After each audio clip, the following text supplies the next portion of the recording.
ಇಷ್ಟದ ವಿಚಾರ. Thus, extending this principle, we can say that all the experienced objects prove the presence of an experiencer. ಎಲ್ಲ ದೃಶ್ಯ ವಸ್ತುಗಳು ಅಲ್ಲಿ ಒಬ್ಬ ದೃಕ್ಕದಾನ ಏನ್ರಿ, ಎಲ್ಲ ದೃಶ್ಯ ವಸ್ತುಗಳಿಗೂ ಒಬ್ಬ ದೃಕ್ಕದಾನ. ಅವ ಎಂದೂ ದೃಕ್ಕಿದ್ದ ದೃಶ್ಯ ಆಗುವುದಿಲ್ಲ. ಅವ ಯಾವಾಗಲೂ ದೃಕ್ಕ ಇರ್ತಾನೆ. ಆ ಆತ್ಮ ಯಾವಾಗಲೂ ದೃಕ್ಕಿರ್ತಾನೆ. The experiencer himself cannot become an object of experience. ಯಾವ ಅನುಭವ ಯಾರಿಗೂ ಆಗ್ತಾ ಇದೆ, ಆ ಅನುಭವಿಸಲ್ಪಡುವಂತ ಆತ್ಮ ಅವ ಎಂದೂ ಯಾರಿಗೂ ವಿಷಯ ಆಗೋದಿಲ್ಲ. ವಿಷಯ ಆಗೋದಿಲ್ಲ, ಯಾವಾಗಲೂ ವಿಷಯಿಯಾಗಿ ಇರ್ತಾನೆ. ಅದು ಎಂದೂ ದೃಶ್ಯ ಆಗೋದಿಲ್ಲ. ಅವ ಅದು ಯಾವಾಗಲೂ ದೃಕ್ಕ ಇರ್ತದೆ. And this unobjectifier experiencer principle is called Atma. ನೋಡಿ, ಎಂದೆಂದು ಅನುಭವಕ್ಕೆ ಬರುವುದಿಲ್ಲೋ, ಯಾವುದು ಎಲ್ಲರಿಗೂ ಅನುಭವಕ್ಕೆ, ಯಾವ್ದು ಎಲ್ಲ ವಿಷಯಗಳಾದಂತಾವು ಯಾವನಿಗೆ ಅನುಭವಕ್ಕೆ ಬರ್ತಾವೋ, ಯಾವನು ಯಾರಿಗೂ ವಿಷಯ ಆಗೋದಿಲ್ಲೋ ಅವಂಗ ಆತ್ಮ ಅಂತೀವಿ. ವಿಜ್ಞಾತಾರಮರೆ ಕೇನ ವಿಜಾನೀಯಾತ್ ಹೇಳ್ತದೆ, ಬೃಹದಾರಣ್ಯಕೋಪನಿಷತ್ ಹೇಳ್ತದೆ. ಇದ ಮಾತನ್ನ ಹೇಳ್ತದೆ. ಎಲ್ಲವನ್ನ ಅನುಭವ ಯಾರಿಗ ಆಗ್ತಿದ್ದು ಅವನ ಅನುಭವ ಮಾಡಿಕೊಳ್ಳೋರು ಯಾರದಾರ? ಯಾರು ಇಲ್ಲ, ಯಾರು ಇಲ್ಲ. ಅವ ಕೇವಲ ದೃಶ್ಯ ಅದನ, ದೃಕ್. The unobjectifiable experiencer is called Atma. And since Atma is unobjectifiable experiencing principle, it will be Chetanam or Achetanam. You do not require a PhD to answer this question. The experiencing principle has to be necessarily Chetana Tattvam. ಯಾರಿಗೆ ಅದು ಅನುಭವ ಪಡ್ತದ ದೃಶ್ಯ ಪ್ರಪಂಚ, ಅವ ಜಡ ಅದಾನೋ ಏನೋ ಚೇತನ ಅದಾನ, ಅವ ಚೇತನವೇ ಇರ್ಲಿಕ್ಕೆ ಬೇಕು. ಇದಕ್ಕೆ PhD ಮಾಡ್ಬೇಕೇನ? ಇಲ್ಲ. ಅದು ಅರಿವು ತತ್ವದಿಂದ ಕೂಡೈತಿ. Consciousness principle only. And who is that experiencer principle? ಆ ಅನುಭವ, ದೃಶ್ಯ ಪ್ರಪಂಚದ ಅನುಭವ ಆಗ್ತದಲ್ಲ ಅದಕ್ಕ. And experiencer principle, who is the experience the world? ಯಾರವ? What will be your answer? You will say, I myself am experiencing. ನಾನು ನೋಡಾಕತ್ತೀನಿ, ನನಗ ಅನುಭವ ಬರಾಕತ್ತೈತಿ ಅಂತ ಇರ್ತೀನಿ. And therefore atma is I the conscious principle. ಪ್ರಥಮ ವಿಭಕ್ತಿ ಪ್ರತ್ಯಯ ಇರುವಂತಹದ್ದು ಸರ್ವನಾಮ ನಾನು ಅನ್ನುವಂಥದ್ದು. ನಿಜವಾದ ನಾನು ಏನದ? ಅಹಂಕಾರ ನಾನು ಅಲ್ಲ. ನಿಜವಾದ ನಾನು ಏನದ? ಯಾವುದು ಪ್ರಪಂಚ ಎಲ್ಲ, ಯಾವ ಪ್ರಪಂಚ ದೃಶ್ಯ ಪ್ರಪಂಚ ಯಾವ ದೃಕ್ಕಿಗೆ ಅನುಭವಕ್ಕೆ ಬರ್ತದೆಯೋ ಆ ಪ್ರಥಮ ವಿಭಕ್ತಿಯ ನಾನು ಆತ್ಮ ಇದ್ದೇನೆ. ಆತ್ಮ ಅಂದ್ರೆ ನಾನು. Which ಆಬ್ಜೆಕ್ಟಿಫೈಸ್ everything. ಪ್ರತಿಯೊಂದನು ಈ ಆತ್ಮಕ ವಿಷಯ ಆಗ್ತದೆ. But which itself is not objectifiable. ಆದ್ರೆ ತನ್ನನ್ನ ಎಂದೂ ದೃಶ್ಯವಾಗಿ ಆಗಿಸಿಕೊಳ್ಳುವುದಿಲ್ಲ. ಆತ್ಮ ತನ್ನನ್ನು ಎಂದೂ ದೃಶ್ಯವಾಗಿ ಆಗಿಸಿಕೊಳ್ಳುವುದಿಲ್ಲ. ಅದು ಯಾವಾಗಲೂ ದೃಕ್ ಇರ್ತದೆ. ದಿಸ್ ಈಸ್ ದಿ ಆತ್ಮ. ಇಷ್ಟು ನಿನ್ನೆ ವಿಷಯ ಅದ, ಇಷ್ಟು ವಿಷಯ ಅದ. ನಿನ್ನೆ ವಿಷಯ ಇಷ್ಟದ, ಗಂಭೀರದ ವಿಷಯ. ತಿಳ್ಕೊಳ್ಳಿ. Now the question is, what are the features of this ಆತ್ಮ? ಅಲ್ರಿ, ಈಗ ಮುಂದಿನ ಪ್ರಶ್ನೆ, ಆತ್ಮ ಯಾವ್ದೊಂದು ಗೊತ್ತಾ? ಯಾವಾಗಲೂ ದೃಕ್ಕ ಸ್ವಭಾವ ಯಾವುದದೆಯೋ, ಯಾವ ದೃಶ್ಯ ಪ್ರಪಂಚ ಯಾರಿಗೆ ಅನುಭವ ಬರ್ತದೋ ಅವ ಆತ್ಮ ಅದಾನ. ಅವ ಪ್ರಥಮ ಪುರುಷ ಏಕವಚನ ಅದಾನ, ಅವನೇ ನಾನು. ಇಷ್ಟು ಗೊತ್ತಾದ್ಮ್ಯಾಗ ಆ ಒಂದು ಆತ್ಮನ, ಆತ್ಮ ತತ್ವದ ಲಕ್ಷಣಗಳೇನು? The ಚೈತನ್ಯಂ ತತ್ವಂ. We saw the features of ಅನಾತ್ಮ. ಚೈತನ್ಯ ತತ್ವದ ಲಕ್ಷಣಗಳು ಏನು ಅಂದಾಗ ಅನಾತ್ಮದ ಲಕ್ಷಣಗಳು ಏನಂತ ತಿಳ್ಕೊಂಡಿದ್ದೀವಿ ನಾವು. ಅದನ್ನ ಸ್ವಲ್ಪ ತಗೊಳಲ್ಲ. ಅನಾತ್ಮ ಹೆಂಗದ? ಅದು ಅಚೇತನ ಅದ, ಅದು ಸಗುಣದ, ಅದು ಸವಿಕಾರದ ಅಂತ ತಿಳಿದಿದ್ವಿ. Like that, what are the features of Atma, the I, the unconscious principle? ಆ ನಿಜವಾದ ನಾನು ಏನದ ಆತ್ಮ, ಆ ಆತ್ಮದ ಲಕ್ಷಣಗಳೇನು? Then we have to remember the 5 points. I have repeated several times. What are those 5 points? 5 point ಹೇಳ್ಕೊಂತ ಬಂದಾರ. ಅವು ಯಾವ್ರಿ 5 ಪಾಯಿಂಟು? ಒಂದು 10 ಸಲ ಹೇಳ್ಬೇಕು.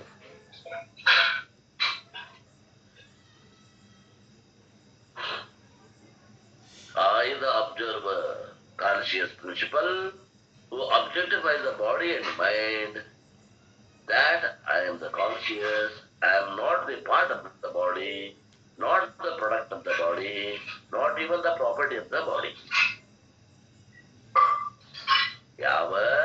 ಯಾರಿಗೆ ಇದು ಆತ್ಮನಿಗೆ ಯಾವ ಪ್ರಪಂಚ ಅನುಭವ ಬರಾಗತ್ತಲ್ಲ, ಹೂ ಆಬ್ಜೆಕ್ಟಿಫೈಸ್ ದ ಬಾಡಿ, ಈ ಶರೀರವನ್ನ ವಿಷಯೀಕರಿಸಾಕತ್ತಾನ, ಈ ಮನಸ್ಸನ್ನ ವಿಷಯೀಕರಿಸಾಕತ್ತಾನ. ಮತ್ತೆ ಇವೆಲ್ಲವನ್ನ ಮಾಡುವಂತವ ಇವ ಯಾರವನ? ಇವ ಅರಿವು ಸ್ವರೂಪದಾನ. ಈ ಅರಿವು ಸ್ವರೂಪ ಈ ದೇಹದ ಭಾಗವಲ್ಲ, ಈ ದೇಹದ ಕಾರ್ಯನೂ ಅಲ್ಲ, ಮತ್ತು ಈ ದೇಹದ ಅದು ಗುಣಲಕ್ಷಣನೂ ಅಲ್ಲ. ದೇಹಕ್ಕೆ ಏನೂ ಸಂಬಂಧ ಇಲ್ಲ, ಅದು ಚೇತನ ತತ್ವ. So, I, the consciousness, and neither a part, nor a product, nor the attribute property of the body. I prefer the word property because one can remember PPP, part, product, property. I am not a part of the body. I, the conscious, is not the product of the body. I, the conscious, is not the property of the body. ಈ ಮೂರು ಅನ್ನೋದಕ್ಕೆ PPP ನೆನಪಿಟ್ಕೊಳ್ರಿ ಅಂತ ಯಾರು? Part, product, property.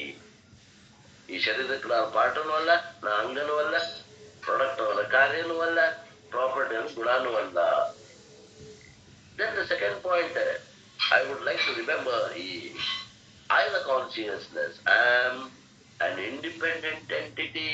ನಾನು ಸ್ವತಂತ್ರವಾಗಿರುವಂತಹ ಒಂದು ತತ್ವ. Who pervades and enlivens the inert body. ಆ ಒಂದು ಚೇತನ ತತ್ವ ನಾನೇನದೇನೆ, ನಾನು ಈ ಶರೀರದ ಹವನಾಗಿ ಇದ್ದುಕೊಂಡು ಈ ಶರೀರಕ್ಕೆ ಚೇತನವನ್ನ ಕೊಂಡ್ತೇನೆ. ನಾನು ಚೇತನ, ನಾನು ಶರೀರ ಅಲ್ಲ. Because we have said the body is inert. ನಾವೇನು ಹೇಳಿದ್ವಿ? ಈ ಶರೀರ ಜಡ ಅದ ಅಂತ ಹೇಳಿದ್ವಿ. ನಾನು ಚೇತನ ಅಂತ ತಿಳ್ಕೊಂಡಿದ್ವಿ. I, the independent conscious principle, pervade and enliven, just as the electricity, the independent principle, pervades and enlivens the fan. ಈಗ ಮನೆಯೊಳಗೆ ಕರೆಂಟ್ ಅದ, ಕರೆಂಟ್ ಇದ್ದಂಗ ಆತ್ಮ ಅದ, ಆ ಫ್ಯಾನ್ ತಿರುಗ್ತದಲ್ಲ ಅದು ಇದ್ದಂಗ ಶರೀರ ಅದ. ಶರೀರ ಹೆಂಗದ ಅಂದ್ರೆ ಜಡ ಅದ, ಮತ್ತೆ ತಿರುಗ್ತಲ್ರಿ ಅಂತಂದ್ರೆ ಆ ಒಳಗಿದ್ದ ಕರೆಂಟ್ ಹಾಕಿದಾಗ ತಿರುಗ್ತದ, ಚೇತನ ಇದ್ದಾಗ ತಿರುಗ್ತದ. ಈಗ ಚೇತನ ಇದ್ದಿದ್ದಕ್ಕೆ ಈ ಶರೀರ ಮಾತಾಡಕತ್ತದ, ಒಂದು ಸ್ಥಳದಿಂದ ಇನ್ನೊಂದು ಸ್ಥಳ ಅಡ್ಡಾಡ್ತದ. ಆ ಚೇತನ ಇದ್ದಂಗ ಅಂತಂದ್ರೆ ಇದು ಹೆಣ ಆಗ್ತದ. ಇದು ಏನು ಜೀವಂತ ಇದ್ದಂಗೆ ಕಾಣಾಗತ್ತಲ್ಲ, ಇದು ಜೀವಂತ ತನ್ನಿಂದ ತಾನ ಇದ್ದು ಏನು ಆತ್ಮನಿಂದ ಆ ಶಕ್ತಿ ಪಡ್ಕೊಂಡೈತ್ರಿ ಅಂದ್ರೆ ಆತ್ಮನಿಂದ ಆ ಶಕ್ತಿ ಪಡ್ಕೊಂಡದ. ಈ ಫ್ಯಾನ್ ಹೆಂಗದ? ಜೀವಂತ ಇತ್ತು, ಜಡ ಆಯ್ತು, ಜಡ ಆಗದ. ಮತ್ ತಿರುಗುತ್ತಲ್ರಿ ಅಂದ್ರೆ ಕರೆಂಟಿನ ಸಹಾಯ ತಗೊಂಡು ತಿರುಗ್ತದ. ಸ್ವತಃ ಜಡ ಅದ, ಕರೆಂಟಿನ ಸಹಾಯ ತಗೊಂಡು ತಿರುಗ್ತದೆ. ಹೆಂಗೋ ಈ ಶರೀರ ಸ್ವತಃ ಜಡ ಅದ, ಚೇತನ ತತ್ವದ ಸಹಾಯ ತಗೊಂಡು ಇದೇನ್ ಮಾಡ್ತದ? ಚೇತನದಂತೆ ಮಾತಾಡ್ತದ, ಉಸಿರಾಡಿಸ್ತದ, ಕೆಲಸ ಮಾಡ್ತದ, ಹೋಗ್ತದ, ಬರ್ತದ. ಚೇತನದಂತೆ ಕೆಲಸ ಮಾಡಾಕತ್ತದ. ನಿಜವಾಗಿ ಚೇತನ ಅಲ್ಲ ಇದು. Similarly, I, the consciousness, I am not limited by the boundaries of the body, which means I am the Atma, all pervading. ಅಂದ್ರೆ ಈ ಶರೀರ ಇದ್ದಷ್ಟು ಆತ್ಮ ಇಲ್ಲ. ಶರೀರಕ್ಕೆ ಅವನಾಗಿದ್ದುಕೊಂಡು ಇದಕ್ಕೆ ಚೇತನ ತುಂಬಿದ್ರು ಚೇತನ ಹೆಂಗದ ಅಂದ್ರ ಶರೀರದ ಇದ್ದಷ್ಟು ಐತಿ, ಶರೀರದ ಹೊರಗೂ ಐತಿ. ಎಷ್ಟು ದೊಡ್ಡದ ಆತ್ಮ ಅಂದ್ರೆ ವ್ಯಾಪಕವಾಗಿ ಅದ, ದೊಡ್ಡದಕ್ಕಿಂತಲೂ ದೊಡ್ಡದದ ಮತ್ತು ಒಂದದ. ಇದು ಶಾಸ್ತ್ರದ ಒಂದು ಡಿಸಿಷನ್, ಸುಪ್ರೀಂ ಕೋರ್ಟ್ ಡಿಸಿಷನ್ ಇದು. ನಾನು ವ್ಯಾಪಕನಾಗಿದ್ದೇನೆ, ನಾನು ಬೃಹತ್ತಾಗಿದ್ದೇನೆ, ನಾನು ದೊಡ್ಡದಕ್ಕಿಂತ ದೊಡ್ಡವನಾಗಿದ್ದೇನೆ, ಆದ್ದರಿಂದ ನನಗೆ ಬ್ರಹ್ಮ ಎಂದು ಕರೆಯುತ್ತಾರೆ. In fact, one of the the meaning of the word Atma is all pervading. ಇನ್ನೊಂದು ಅರ್ಥ ಏನಿದೆ ಆತ್ಮ ಅಂದ್ರೆ ಯಾವುದು ವ್ಯಾಪಕವಾಗಿದೆಯೋ ಅದು ಆತ್ಮ ಅಂತ ಅರ್ಥ. The word Atma in Sanskrit is derived from 4 different roots. ನೋಡ್ರಿ, ಈ ಆತ್ಮ ಅನ್ನುವಂತ ಶಬ್ದ ಸಂಸ್ಕೃತದಾಗ ಉತ್ಪತ್ತಿ ಹೆಂಗಾಗೈತಿ ಅಂದ್ರ ಇದಕ್ಕೆ ಮೂಲ ಧಾತುಗಳು ಅಂತ ಇರ್ತಾವ, ರೂಟ್ಸ್ ಅಂತ. ಆ ಮೂಲ ಧಾತು ಎಷ್ಟು ಅದಾವಪ್ಪ ಅಂದ್ರೆ 4 ಧಾತುಗಳು ಅದಾವ. And one root out of which the word Atma is derived is Aap. Aap ಅಂದ್ರೆ pervade, ವ್ಯಾಪಕ. Not the Hindi Aap. ಸಂಸ್ಕೃತ ಆಪ್ನೋತಿ ಇತಿ ಪರಂ ಬಂತ ನೋಡ್ರಿ ಬೆಳಿಗ್ಗೆ ಎದ್ರಾಗ ರೈತರಿ ಉಪನಿಷತ್. ಆಪ್ನೋತಿ, ಆಪ್ ಅಂದ್ರೆ ವ್ಯಾಪಕವಾಗಿರುವುದು ಯಾವುದೋ ಅದು ಆತ್ಮ. ಆಪ್ನೋತಿ ಆಪ್ನೋತಿ ಇತಿ ಆತ್ಮ ಯಾವುದು ವ್ಯಾಪಿಸಿಕೊಂಡಿದೆಯೋ ಅದು ಆತ್ಮ. ಅಂದ್ರೆ ಆತ್ಮ ಅಂದಾಗ ನಮ್ಮ ಲಕ್ಷ್ಯದಲ್ಲಿ ಹೋಗ್ಬೇಕು, ಯಾವುದು ಜಗತ್ತಿನಲ್ಲಿರುವ ಪ್ರತಿಯೊಂದು ವಸ್ತುಗಳನ್ನ ವ್ಯಾಪಿಸಿಕೊಂಡಿದೆಯೋ ಆ ಚೇತನ ತತ್ವವೇ ಆತ್ಮ. ಅಲ್ಲಿ ಹೋಗ್ಬೇಕು. ಈ ಒಂದು ಆತ್ಮ ಅಂದ್ರೆ ನಾನು ಅಂತ ಈ ಶರೀರದಾಗ ಏನು ಭಾವ ಮಾಡ್ಕೊಂಡೇವಲ್ಲ ಅದು ಅಲ್ಲ, ಅದು ಭ್ರಮೆ. ಸರ್ವಂ ಆಪ್ನೋತಿ ಇತಿ ಆತ್ಮ. And therefore, what is the third point? I, the observer, consciousness, pervade everything. ಆ ನಾನು ಅನ್ನುವಂಥದ್ದು ಏನದ ಅದು ವ್ಯಾಪಕ ತತ್ವ ಅದ. ಆ ಜಗತ್ತಿನಲ್ಲಿರುವಂತ ಪ್ರತಿಯೊಂದು ವಸ್ತುವಿಗಳಿಗೆ ಅದು ವ್ಯಾಪಿಸಿಕೊಂಡದ ಏನ್ರಿ. The limitations and location belonging to the body, which is an object of consciousness, but subject conscious, I am not located. ನೋಡ್ರಿ, ಈ ಮೊಬೈಲ್ ಇಲ್ಲದ ಅಂತ ಹೇಳ್ಬೋದು, ಈ ಒಂದು ಚರಿಗೆ ಇಲ್ಲದ ಅಂತ ಹೇಳ್ಬೋದು. ಆತ್ಮ ಎಲ್ಲದ ಅಂತ ಹೇಳ್ತೀರಿ ನೀವು? ಆತ್ಮ ಹುಬ್ಬಳ್ಳಿಯಾಗದ, ಬೆಳಗಾವದಾಗ ಇಲ್ಲ ಅಂತೀರಿ. ಇಲ್ಲ ಬೆಳಗಾವದಾಗ ಅದ, ಹೈದರಾಬಾದ್ದಾಗ ಇಲ್ಲ ಅಂತೀರಿ. ಇಲ್ರಿ ಇಂಡಿಯಾದಾಗ ಅದ, ಆ ಪಾಕಿಸ್ತಾನದಾಗ ಇಲ್ಲ ಅಂತೀರಿ. ಆತ್ಮ ಎಲ್ಲ ಕಡೆನೂ ಅದ. ಶರೀರ ಒಂದ್ ಕಡೆ ಅದ, ಒಂದ್ ಕಡೆ ಇಲ್ಲ. ಈಗ ಶರೀರ, ನನ್ನ ಶರೀರ ಮನ್ಯಾಗ ಅದ. ಬೆಳಿಗ್ಗೆ ಸಿದ್ದಾಮಠದಾಗಿತ್ತು, ಸಿದ್ದಾಮಠದಾಗಿದ್ದಾಗ ಮನ್ಯಾಗ ಇದ್ದಿದ್ದಿಲ್ಲ. ಮನ್ಯಾಗ ಈಗ ಐತಿ, ಸಿದ್ದಾಮಠದಾಗಿಲ್ಲ. ಹಂಗ ಆತ್ಮ ಎಲ್ಲದ ಅಂತ ಹೇಳ್ತೀರಿ? ಆತ್ಮ ಎಲ್ಲಿ ಎಲ್ಲಾ ಕಡೆನೂ ಅದ. ಸಿದ್ದಾಮಠದಾಗೂ ಅದ, ಮನೆಯೊಳಗೂ ಅದ, ಇಂಗ್ಲೆಂಡ್ದಾಗೂ ಅದ, ಪಾಕಿಸ್ತಾನದಾಗೂ ಅದ, ದೇವ್ರ ಮನ್ಯಾಗೂ ಅದ, ಬಾತ್ರೂಮ್ನಾಗೂ ಅದ. ದೇವ್ರ ಮನ್ಯಾಗ ಅಷ್ಟ ದೇವ್ರ ಅದಾನ ಇಲ್ಲ, ಬಾತ್ರೂಮ್ನಾಗೂ ಅದಾನ, ಅಡಿಗೆ ಮನ್ಯಾಗೂ ಅದಾನ ದೇವ್ರು. ಅದಕ್ಕೆ ಆತ್ಮ ಅಂತಾರ. ದೇವ್ರಂದ್ರೆ ಏನು? ಆತ್ಮ. ಆ ವ್ಯಾಪಕ ತತ್ವವೇ ದೇವ್ರು. ದೇವ್ರಂದ್ರೆ ಏನ್ ತಿಳ್ಕೊಂಡ್ರಿ? ಚತುರ್ಭುಜ, ಯಾವ್ದೋ ಕೈಲಾಸ ಹಾಕೊಂತಾವ ಹಂಗ ತಿಳ್ಕೊಂಡ್ರಿ? ಅದು ತಿಳಿಲಾರ್ದವ್ರು ಹೇಳಿದ ಕಲ್ಪನಾ. ಯಾವುದು ವ್ಯಾಪಕದನು, ಯಾವುದು ಆಕಾಶಕ್ಕಿಂತಲೂ ನಿರಾಕಾರ ನಿರ್ಗುಣ ಸ್ವರೂಪ ಅದನು, ಆ ವ್ಯಾಪಕ ತತ್ವ ಅದನು, ಯಾವ್ದಕ್ಕೆ ಆತ್ಮ ಆಗ್ತೇವೆ ಅದೇ ದೇವ್ರು. I am not located. ಆ ಶರೀರ ಒಂದು ಸ್ಥಳದಾಗದ, ಇನ್ನೊಂದು ಸ್ಥಳದಾಗಿಲ್ಲ. ಆತ್ಮ ಎಲ್ಲ ಕಡೆನೂ ವ್ಯಾಪಕವಾಗಿ ಅದ. So therefore I am all pervading. ಆದ್ರಿಂದ ನಾನು ಏನ್ಬೇಕು? ನೀವು ಇನ್ಮ್ಯಾಗ ಎಲ್ಲಿದ್ದೀರಿ ನೀವು ಒಂದ್ ಕೇರಿ ಹೇಳ್ಬೇಕು. ರೇವಣ್ಣ, ನಾನು ವ್ಯಾಪಕನಾಗಿದ್ದೇನೆ. ನಾನು ಅಮೆರಿಕದಾಗ ಅದೇನಪ್ಪ ರೇವಣ್ಣ, ಅದೇನ್ರಿ? ನಾ ಚೈನಾದಾಗ ಅದೇನೇನು ಅದೇನ್ ಅನ್ಬೇಕು. ಚಂದ್ರಮ್ಮ ಬೆಂಗಳೂರಾಗ ಚಂದ್ರಮ್ಮ ಅವ್ರು ಹುಬ್ಬಳ್ಳಿಯಾಗ ಅದೇನೇನ್ರಿ ಅಂದ್ರೆ ಅದೇನ್ ಅನ್ಬೇಕು ನೀವು. ಹಂಗಾರೆ ಹುಬ್ಬಳ್ಳಿಯಾಗ ಸುದ್ದಿ ಹೇಳ್ರಿ ಅಂದ್ರೆ ಹೇಳಕ್ ಬರೋದಿಲ್ಲ ಅನ್ಬೇಕು. ಯಾಕಂದ್ರ ಅಲ್ಲಿ ಉಪಾಧಿ ಇಲ್ಲ. ಹೇಳಕ ಅಲ್ಲಿ ಉಪಾಧಿ ಇಲ್ಲ. ಉಪಾಧಿ ತಂದು ಕೊಡ್ರಿ ಹೇಳ್ತೇನೆ. ಬೆಂಗಳೂರಾಗಿದ್ರು ಹುಬ್ಬಳ್ಳಿಯಾಗ ಸುದ್ದಿ ಹೇಳ್ಬೋದು, ಉಪಾಧಿ ಇದ್ರೆ ಹೇಳ್ಬಹುದು. ಉಪಾಧಿ ಇಲ್ಲಂದ್ರೆ ಹೇಳಕ್ ಬರೋದಿಲ್ಲ. Therefore I am all pervading. ನಾನು ವ್ಯಾಪಕನಾಗಿದ್ದೇನೆ. ನಾನು ಇಲ್ಲಿ ಇದ್ದೇನೆ, ಅಮೆರಿಕದಾಗೂ ಇದ್ದೇನೆ, ಚೈನಾದಾಗೂ ಇದ್ದೇನೆ. ಇದು ನಮಗೆ ಹೌದು ಅನ್ಸ್ಲಿಕ್ಕಿಲ್ಲ, ಆದ್ರೆ ಇದು ಶಾಸ್ತ್ರ. ಇದು ನಮ್ಮ ಅನುಭವಕ್ಕೆ ಬರಬೇಕು. ನಾನು ಎಲ್ಲಾ ಕಡೆ ಇದ್ರೂ ಕೂಡ ನನಗ ಬಹಳ ಅಂದ್ರೆ ಏನ್ ಹೇಳ್ಬೋದು ನೀವು? ಅಲ್ಲಿ ಪಂಚಮಹಾಭೂತಗಳದಾವ. ಅಲ್ಲಿಯೂ ಪೃಥ್ವಿ ಅಪ್ತೇಜ್ ವಾಯು ಆಕಾಶ ಅದ. ಇಲ್ಲೂ ಪೃಥ್ವಿ ಅಪ್ತೇಜ್ ವಾಯು ಆಕಾಶ ಅದ. ಮತ್ ಬಾಳ್ ಮಾಡಿ ಇನ್ನೊಂದು ಏನ್ ಹೇಳ್ಬೋದು ನೀವು? ಇಲ್ಲಿ ರೋಡ್ಗಳ ಬಹಳ ಗಲೀಜ್ ಅದಾವ ಇಂಡಿಯಾದಾಗ, ಅಮೆರಿಕದಾಗ ರೋಡ್ ಬಹಳ ಸ್ವಚ್ಛ ಅದಾವ ಅಂತ ಹೇಳ್ಬೋದು. ಯಾಕ? ಅಲ್ಲಿ ಪಾಪ್ಯುಲೇಷನ್ ಕಮ್ಮಿ, ಅವ್ರು ನೀಟಾಗಿ ಮೇಂಟೈನ್ ಮಾಡ್ತಾರ. ಅದನ್ನ ಹೇಳ್ಬೋದು. ಅದರಲ್ಲಿ ಪಂಚಮಹಾಭೂತಗಳು ಹಿಂಗ ನೀವು ಹೇಳ್ಬೋದ ಹೊರತು ಇಲ್ಲಿ ಇದ ಅದ ಇಲ್ಲೇ ಪರ್ಟಿಕ್ಯುಲರ್ ಅದ ಅಂತ ಹೇಳಿ ಯಾಕೆ ಕೊಡುದಿಲ್ಲ ಅಂದ್ರೆ ಉಪಾಧಿ ಇಲ್ಲ. ಯಾವ್ದಾರ ನೇತ್ರ ಉಪಾಧಿ ಒಂದು ಶರೀರ ಉಪಾಧಿ ಇತ್ತಂದ್ರೆ ಹೇಳ್ಬಹುದು. So there I am all pervading is my knowledge. ಈಗ ಜ್ಞಾನ ಏನೊಂದು ನಾನು ವ್ಯಾಪಕನಾಗಿದ್ದೇನೆ, ನಾನು ಅಂದ್ರೆ ಆತ್ಮ.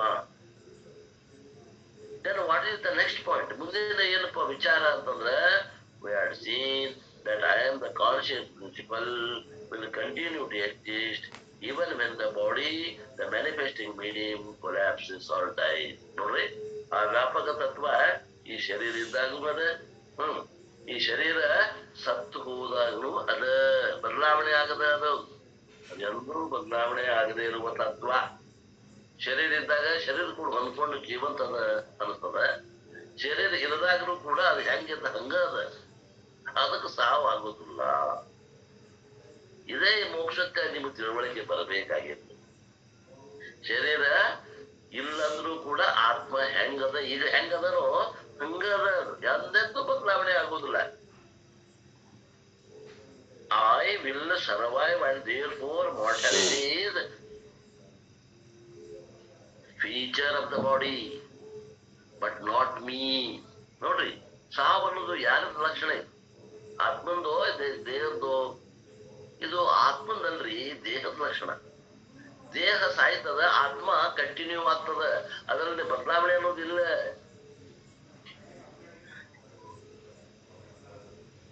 I will survive and therefore mortality is a feature of the body not of me. ನಾನು ಶರೀರ ಸತ್ರು ನಾನು ಯಾವಾಗ್ಲೂ ಇರ್ತೇನೆ ಅನ್ನುವಂಥ ತಿಳುವಳಿಕೆ ನಮಗೆಲ್ಲರಿಗೂ ಬರಬೇಕಾಗ್ಯದ.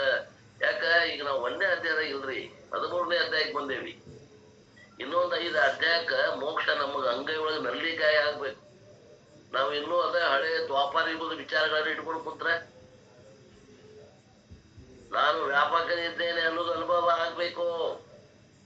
ನಾನು ಮೊನ್ನೆ ಹೇಳಿದ್ನಲ್ಲ, ಇದು ಜಾಗೃತವನ್ನು ನೋಡಿದಾಗ ಸ್ವಪ್ನವನ್ನ ನೋಡಾಕತ್ತೀನಿ ಅನ್ನೋ ಅಂತ ಅನುಭವ ನಮಗ ಆಗ್ಬೇಕು. ಬರೇ ಮಾತಾಡಕ್ ಏನ್ರದ ಇದಾಕ ಜಾಗೃತ ಬರುತ್ತಾನೆ. ಇದು ನಮ್ಗ ಇದು ಸ್ವಪ್ನ. ನಾನು ವ್ಯಾಪಕ ಚೇತನ, ಆ ಶರೀರ ಇದ್ದಷ್ಟ ಇಲ್ಲ, ನಾನು ವ್ಯಾಪಕನಾಗಿ ಇದ್ದೇನೆ.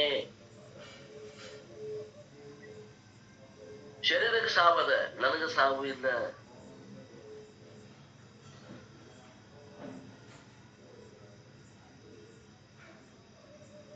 The consciousness pervading the body. So I am ಸರ್ವಗತಃ. ಶರೀರ ಒಂದು ಸ್ಥಳದಾಗ ಅದ, ನಾನು ಎಲ್ಲ ಕಡೆ ಅದೇನಿ, ಸರ್ವಗತಃ, ಎಲ್ಲ ಕಡೆನೂ ವ್ಯಾಪಕವಾಗಿದ್ದೇನೆ.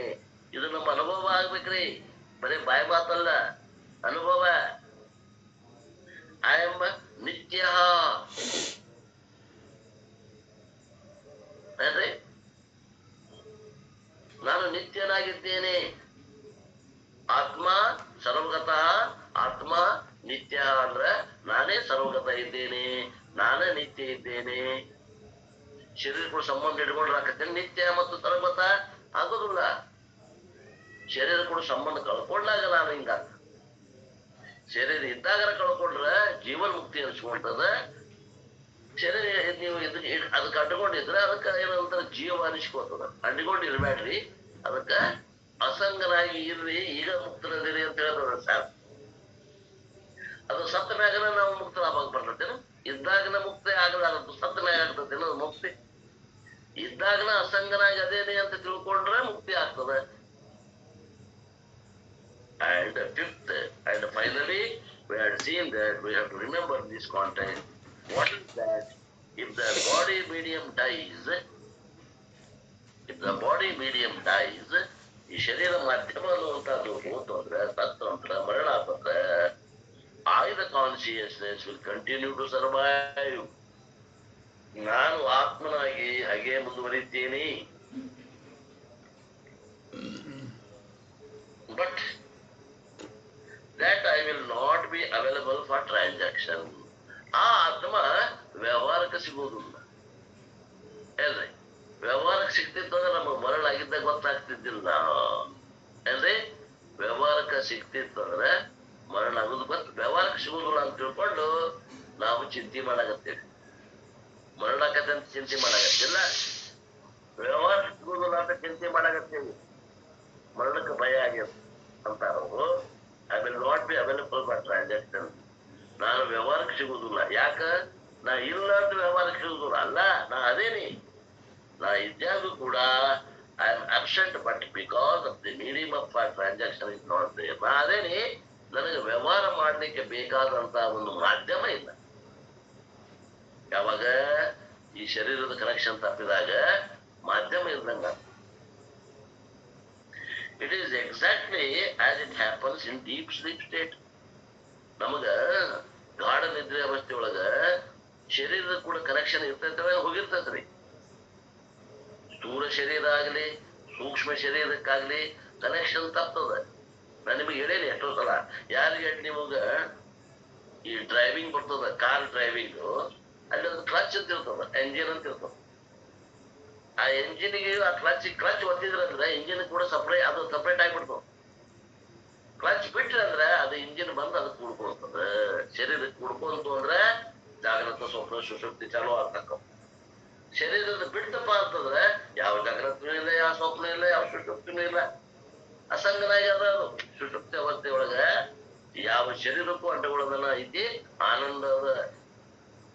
ಶರೀರಕ್ಕೆ ಅಂಟುಕೊಂಡ್ರಿ ಚಾಲು ಹಸಿವು ತ್ರಿಷೆ ಎಲ್ಲವೂ ತ್ರಾಸು. ಅವು ನನಗ ಹಾಕಾವ ಅಂತಿಕೊಂಡು ಮೇಲೆ ಅಜ್ಞಾನ ಬಂದ್ ಮತ್ತ ಆಚೆ ಬಚ್ಚಿ ಮನುಷ್ಯದಂಗ ಯಾರ್ದೋ ಸಂಕಟ ಯಾರ್ದೋ ಮ್ಯಾಗ ಹಾಕೊಂಡು ಒದ್ದಾಡಿದಂಗ ಇತ್ತ ಬಾಳೆ. ಸಂಸಾರ ನಮಗಿಲ್ಲ, ಶರೀರಕ್ಕದ, ನಾವು ಮುಕ್ತರದೇವಿ ಅಂತಾರ. It is exactly as it happens in a deep sleep state.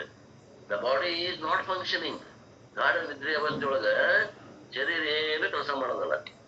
It is resting. ಅದು ರೆಸ್ಟಿಂಗ್ ಅದ, ವಿಶ್ರಾಂತಿ ತಗೊಳ್ಳದ. The mind is not functioning. ಮನಸ್ಸು ಕೆಲಸ ಮಾಡಕತ್ತಿಲ್ಲ, ಮನಸ್ಸು ಕೂಡ ವಿಶ್ರಾಂತಿ ತಗೊಳಗತ್ತದ, ಶರೀರನು ವಿಶ್ರಾಂತಿ ತಗೊಳಗತ್ತದ. Transactions have been ended. ಯಾವ ಕೊಡಕುಗಳು ವ್ಯವಹಾರಗಳು ಇಲ್ಲ ಸುಷುಪ್ತಿ ಅವಸ್ಥೆ ಒಳಗೆ. ಯಾಕ? ಅಲ್ಲಿ ನಿಮಗ್ ಮಾಧ್ಯಮನೇ ಇಲ್ಲ. ಸ್ಥೂಲ ಶರೀರ ಕೂಡ ಕನೆಕ್ಷನ್ ತಪ್ಪ್ಯದ, ಸೂಕ್ಷ್ಮ ಶರೀರಕ್ಕೂ ಕನೆಕ್ಷನ್ ತಪ್ಪ್ಯದ. ಹಂಗ ಕನೆಕ್ಷನ್ ತಪ್ಪಿಸ್ಕೊಂಡ್ರೆ ಆನಂದವೇ ಆನಂದ, ನಿಮ್ಮ ಸ್ವರೂಪದಾಗಿರ್ತೀರಿ. ಅದಕ್ಕೆ ನಮಗೆ ಸುಷುಪ್ತಿಯೊಳಗ ಎಂತ ಒಬ್ಬ ಭಿಕಾರಿ ಮನ್ಕೊಂಡಂದ್ರು ಸುಖಾನ ಅನುಭವಿಸ್ತಾನ. ಒಬ್ಬ ಒಬ್ಬ ಬಡವನ, ಒಬ್ಬ ಭಿಕ್ಷುಕನ ಸುಖಕ್ಕೂ ಸುಷುಪ್ತಿಯಲ್ಲಿ ಒಬ್ಬ ರಾಜನ ಸುಖಕ್ಕೂ ಸಮಾದ. ಆತ್ಮೀಯರೇ, ಗುರುತಿಸಿ.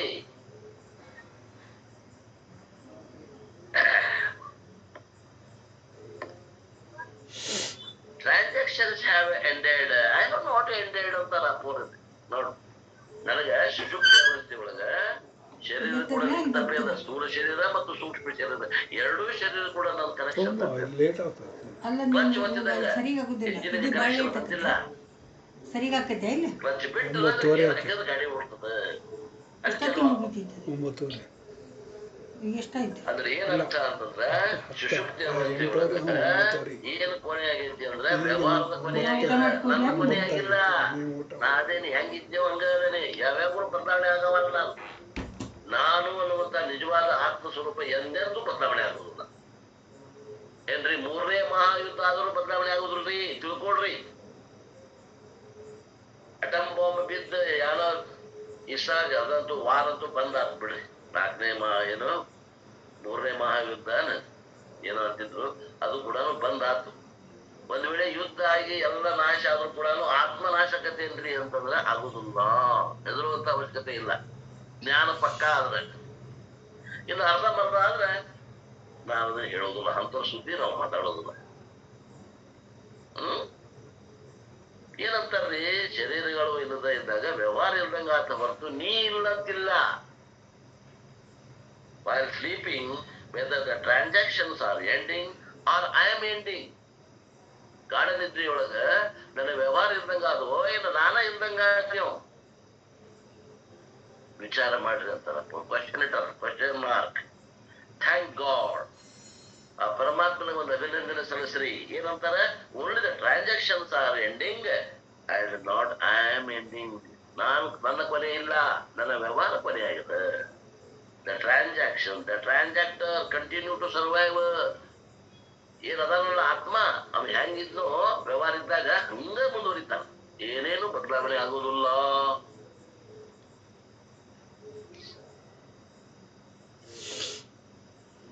ಸ್ವಲ್ಪ ಆಳವಾದ ವಿಚಾರಗಳು ಅದಾವ.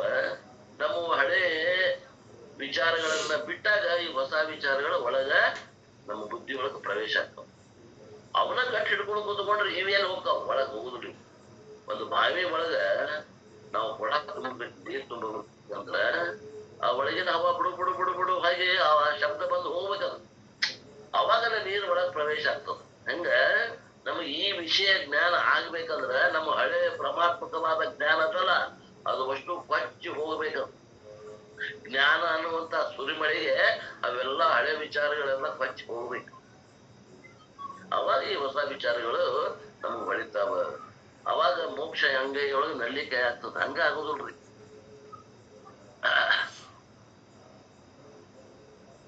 And that I, the Atma, the Chetana Tattvam, and to conceive of that conscious principle, Krishna gave two beautiful examples later. ನೋಡಿ, ಆ ಒಂದು ಆತ್ಮಚೇತನ ಏನ್ ತತ್ವ ಐತಿ, ಆ ಆತ್ಮ ತತ್ವವನ್ನ ನಾನು ಹೆಂಗ ಗುರುತಿಸ್ಬೇಕಪ್ಪ ಅನ್ನೋದಕ್ಕ ಕೃಷ್ಣ ಪರಮಾತ್ಮ ಈ ಭಗವದ್ಗೀತೆ 13ನೇ ಅಧ್ಯಾಯದಾಗ 2 ಉದಾಹರಣೆ ಕೊಟ್ಟ. which we can remember in this context. ಈ ಒಂದು ಸಂದರ್ಭದಲ್ಲಿ ನಾವು ಅವ 2 ಉದಾಹರಣೆಗಳನ್ನ ನೆನಪಿಗೆ ತರ್ಕೋಬೇಕು. ಯಾವ್ಯಾವ 2 ಉದಾಹರಣೆ ಹೇಳ್ತಾರೆ ಯಾರು? ಇಂಥದ್ದು ಕೇಳಬೇಡ್ರಿ,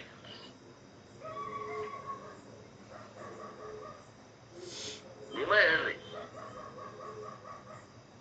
ರಿಪಿಟೇಷನ್ ಐತಿದು, ಹೇಳ್ಬೇಕಾಗಿತ್ತು. 2 ಉದಾಹರಣೆ ಕೊಟ್ಟಾರ ಭಗವದ್ಗೀತೆ ಒಳಗ ಕೃಷ್ಣ. 2 ಉದಾಹರಣೆ ಯಾವ 2 ಉದಾಹರಣೆ ಕೇಳ್ಕೊಂಡು? ಆಕಾಶ ಮತ್ತು ಸೂರ್ಯ. ಆಕಾಶ ಮತ್ತು ಸೂರ್ಯ ಅಲ್ಲ, ಸೂರ್ಯಪ್ರಭೆ. ಸೂರ್ಯಪ್ರಭೆ, ಸೂರ್ಯಪ್ರಕಾಶ. ಸೂರ್ಯಪ್ರಕಾಶ ರೈಟ್. ಒಂದಿಬ್ರು ಹೇಳಿದ್ರು ಸಂತೋಷ. ಹುಡುಗರಿಗೆ ನೆನಪಾತೇನು ನೋಡ್ಕೊಡ್ರಿ.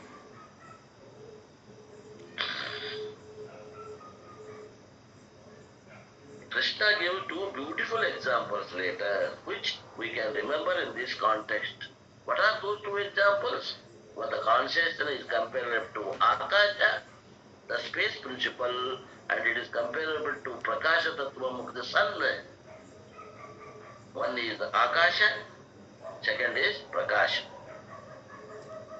Akasha and Prakasha are the 2 examples. ನಮ್ಮ ಇವ್ರು ಹೇಳ್ದಂಗ, ದೇವೇಂದ್ರಪ್ಪ ಅವ್ರು ಹೇಳ್ದಂಗ, ಮೇಡಮ್ ಅವ್ರು ಹೇಳ್ದಂಗ, ಅವು 2 ತತ್ವಗಳನ್ನ ಯಾವ್ದು ಕೊಟ್ರು ಅಂತಂದ್ರ ಟೂಕಿ ಅಂದ್ರೆ ಟೂಕಿ. ನೋಡ್ರಿ, ಈ ಬುದ್ಧಿಗೆ ಮನಸ್ಸಿಗೆ ನಾಮರೂಪ ಇದ್ದ ವಸ್ತುನ ಇದಕ್ಕ ಹಿಡ್ಕೊಳಕ್ ಬರ್ತದ. ನಾಮರೂಪ ರಹಿತ ಇಲ್ಲದಂತ ವಸ್ತುಗಳನ್ನ ಹಿಡ್ಕೊಳಕ್ ಇದಕ್ಕೆ ಆಗುದಿಲ್ಲ.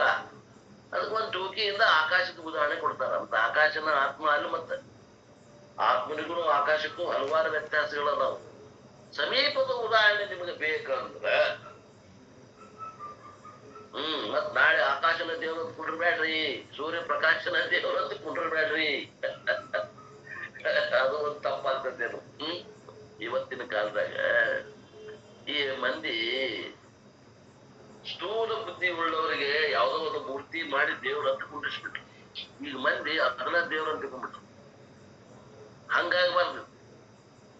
ಆ ವಾರ್ನಿಂಗ್ ಕೊಟ್ಟ ಈ ಉದಾಹರಣೆ ಹೇಳಾಗತ್ತೀನಿ. ದೇವ್ರ ಹೆಂಗ ಅದಾನಂದ್ರ ಆಕಾಶದಂಗ ಅದಾನಂತ ತಿಳ್ಕೊಳ್ರಿ ಅಂತ ಹೇಳ್ಯಾರ ಹೊರದು ಆಕಾಶನೇ ದೇವ್ರಲ್ಲ, ಸೂರ್ಯ ಪ್ರಕಾಶನೇ ದೇವ್ರಲ್ಲ. ಸೂರ್ಯ ಪ್ರಕಾಶದಂಗ ಅದ ಅಂತ ಅರ್ಥ. ಅಲ್ಲಿ ಲಕ್ಷಣ ತಗೋಬೇಕು, ಆಕಾಶ ನೆನಪು ಮಾಡ್ಕೋಬೇಕು. ಆಕಾಶ ಲಕ್ಷಣ ಪರಮಾತ್ಮ ಹಚ್ಚಿ ತಿಳ್ಕೊಳಾಕ ನಿಮ್ಗೆ ಅನುಕೂಲ ಆಗ್ಲಿ, ಬುದ್ಧಿಗೆ ನಿಲುಕ್ಲಿ. ನೋಡ್ರಿ, ಬುದ್ಧಿಗೆ ನಿಲುಕ್ಲಿ ಅಂತ ಉದಾಹರಣೆ ಕೊಟ್ಟಾರ. ಅವ ದೇವ್ರಲ್ಲ, ಅವ ಆತ್ಮ ಅಲ್ಲ. ಎಲ್ಲ ಹೇಳ್ಬೇಕು ನಮ್ಮ ಮಂದಿ. ಬೆಳತನಕ ಕೇಳಿದ್ರು, ಮತ್ತೆ ಬೆಳೆದು ಮುಂಜಾನೆ ಕೇಳಿದ್ರು, ಮತ್ತೇನೋ ಎಲ್ಲಿದ್ವಿ ಅಲ್ಲೇ ಅದೇವಿ, 1 ಇಂಚು ಬದಲಾವಣೆ ಆಗಿಲ್ಲ.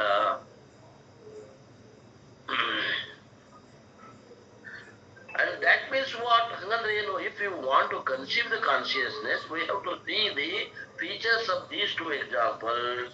Then we will get a nearer picture. ನೋಡ್ರಿ, ಸಮೀಪದ ಒಂದು ದೃಷ್ಟಿಕೋನ ನಿಮ್ ತಲೆಯಾಗ ಬರ್ತದ, ನಮ್ಮ ಮನಸ್ಸಿಗೆ ಹೊಳಿತದ. ಆತ್ಮ ಹೆಂಗದ ಅಂತ ಯಾರಿಗೂ ಹೇಳಕ್ ಬರುದಿಲ್ಲ.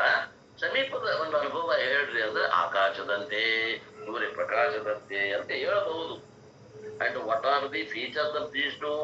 ಹಂಗಾರೆ ಹೆಂಗದರಿ ಆಕಾಶ, ಹೆಂಗದರಿ ಸೂರ್ಯ ಪ್ರಕಾಶ? Krishna consciousness is one. ಆಕಾಶ ಎಷ್ಟದವ್ರಿ? ಒಂದೇ ಐತ್ರಿ. ಒಂದೈತನ್ನೋರಿಗೆ ಆಕಾಶ ಒಂದೈತ ಅಂತ ತಿಳಿದವ್ರಿಗೆ ಅದು ಆತ್ಮ ಒಂದದ. ಆಕಾಶ ಅನೇಕ ಅದಾವನ್ನೋರಿಗೆ ಅವ್ರು ನಮ್ ಕಡೆ ಬರುದ ಬೇಡ, ಅಲ್ಲಿ ಅಪ್ಪಾಗ ಹೋಗ್ಬಿಡ್ಲವ್. ಹಗಲೇ ಹೇಳಕ್ ಹೋಗುದಿಲ್ಲ ನಾವು. ಆತ್ಮ ಎಷ್ಟದ, ಆಕಾಶ ಎಷ್ಟದಾವ್ರಿ ಅಂದ್ರೆ ಒಂದ ಐತಿ ಅನ್ನುವಂಥದ್ದು ಯಾರಿಗ್ ಗ್ರಹಣ ಆಗೈತಿ, ಯಾರ ಬುದ್ಧಿ ಶಕ್ತಿಗೆ ಒಳದಾಟಿ ಅವ್ರ ಇತ್ತಾಗ ಬರ್ಲಿ. ಹಂಗ ಆತ್ಮ ಒಂದದ. ಎರಡನೇದೇನ್ರಿ? ಆತ್ಮ ಆಕಾಶ ಹೆಂಗದ? ಅಚಲ ಅದ. ಅಚಲ. ಎರಡನೇದು ಅಚಲ. ಅಚಲ ಅದ. ಯಾವ್ದು ಚಲಿಸ್ತದ? ಒಂದ್ ಕಡೆ ಇದ್ದು ಇನ್ನೊಂದ್ ಕಡೆ ಇಲ್ಲದ್ದು ಚಲಿಸ್ಬಹುದು. ಯಾವ್ದು ಎಲ್ಲಾ ಕಡೆ ಯಾವಾಗಲೂ ಐತೆ ಅದೇನ್ ಚಲಿಸ್ತದ್ರಿ? ಇದು ತಿಳುವಳಿಕೆ ಯಾರಿಗೆ ಬರ್ತದಲ್ಲ ಅವ್ರಿಗೆ ಅಚಲ ತತ್ವ ತಿಳಿದಂಗ. ಆ ಒಂದು ಆಕಾಶದ ಅಚಲತೆಗತೆ ಆತ್ಮನೂ ಅಚಲದಾನ. ತಿಳ್ಕೊಳಕ್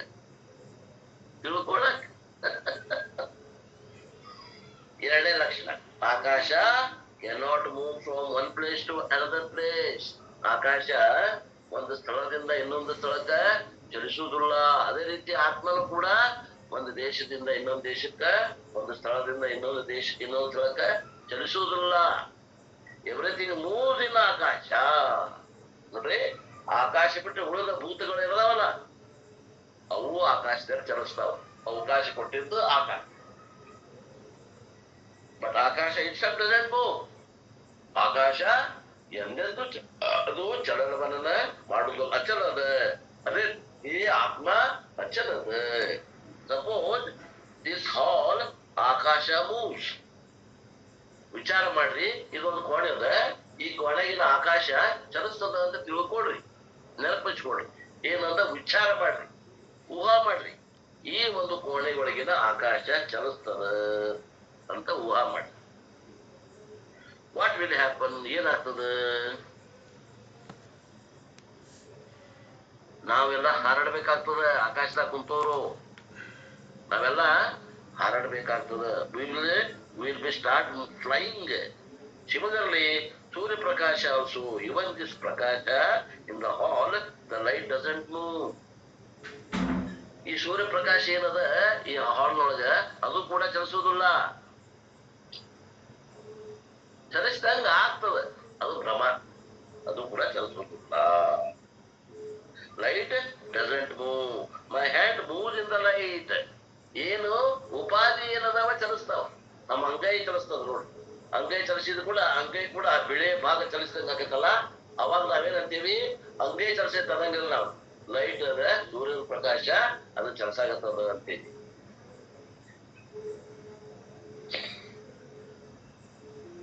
My hand moves in light, but the light itself doesn't move. Exactly like the conscious principle itself is achalam, nitya, sarvagata, tanuhu, achalam, ಸನಾತನಂ. ಸನಾತನಂ ಅಂದ್ರೇನ್ರಿ? ನಿತ್ಯ ನೂತನವಾದದ್ದು. ಲೈಕ್ ಆಕಾಶ, ದ ಪ್ರಕಾಶ, ಆತ್ಮ ಇಸ್ ಅಚಲಂ. ಅದು ಶ್ಲೋಕ, ಅದು ಶ್ರುತಿ ವಾಕ್ಯವನ್ನ ಬಿಟ್ಟು ಹೋಗಬಾರದು ಅಂತ ಆ ಶ್ಲೋಕ ಕೊಟ್ಟು.